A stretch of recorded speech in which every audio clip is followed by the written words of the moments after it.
Yo, what's going on everyone? My name is Obzherve and today we are going to go over another FPS boost for you guys. So in this video I'm going to go over quite a few methods, 3 or 4 methods that will help you increase your FPS in Valorant, that will stop you getting FPS drops, etc. and will maximise your gameplay. So before we do start, make sure you drop a like on the video, subscribe to my channel as it helps out a lot, as I have been posting a lot of videos lately. So make sure to go check out my other videos as well if you are interested in Valorant. So yeah, let's jump right into it. So if you've watched the other video already, I'm going to go over a few things. I went over the other video first, and then I've got a few new things that you can do. The first thing the main thing I recommend doing is going onto your Valorant game, going on settings, going to video, graphics quality, and then having everything. If you're struggling with it, I have mine on medium because I basically balanced my quality and my FPS in the middle. So if you're struggling with FPS, which I'm guessing you are if you're on this video, you should have all your qualities on low. So have it all on low. Anti-aliasing, I have that on none. I have this on 4 times. I'm not really sure what that does, but improve clarity off. And these ones here you could have off if you want better FPS. So rather than copying this, all low, copy these, and then all off. Alright, so the second step I have for you guys is also something I went over in my last video, so if you've already seen this, there'll be a timestamp on the screen on when the new methods are, so just skip to that time if you've already seen this. So what you want to do is you want to come in the bottom left of your Windows and type in percentage, app data percentage, and then click on that folder.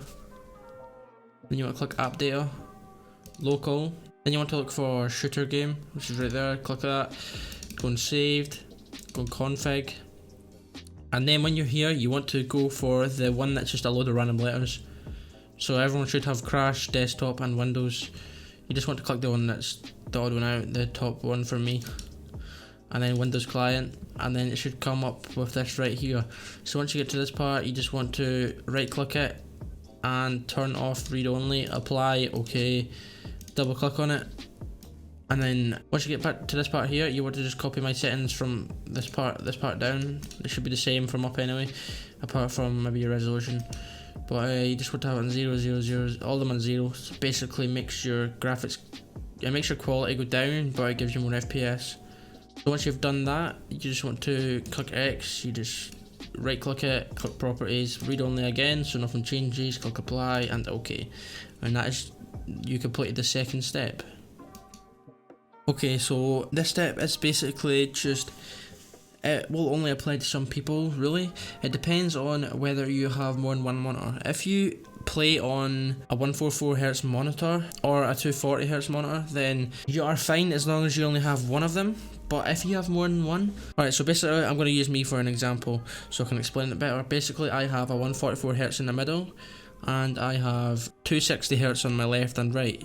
So basically what I found out recently is that if you have 60Hz monitors joined onto the same PC as a 144 or 240, you will be limited down to 60Hz. It will go by what your lowest monitor is at.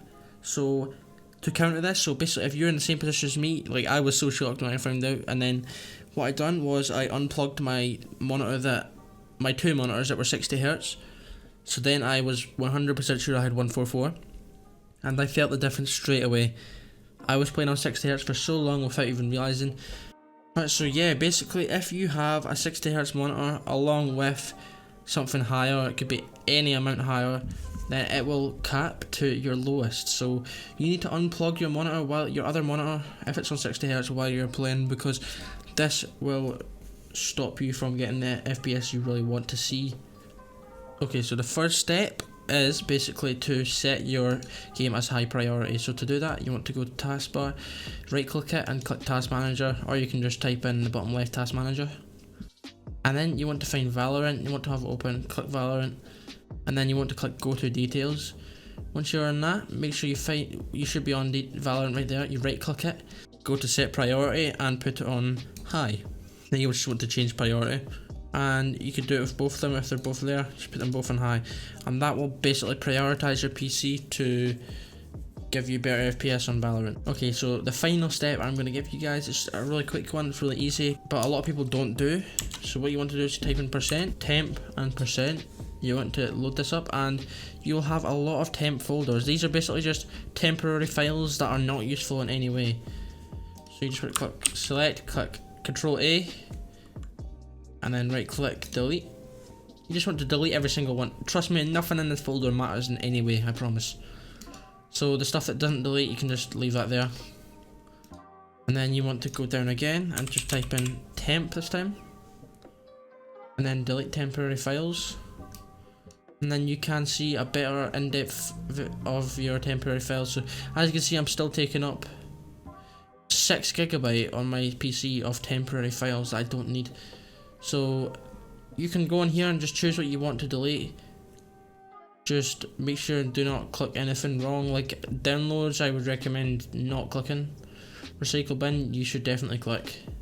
And then yeah, so you just choose what you want to delete, whatever's got a lot of, I wouldn't click anything that's not got a lot of space in it, so like unless it's got like at least a gigabyte I wouldn't click it, to be fair. So yeah, that is basically it for this video guys. I hope you did enjoy. If it was helpful, make sure you comment down below, let me know what you thought of it, and let me know if you have any problems. So thanks for watching everyone, I'll see you guys later.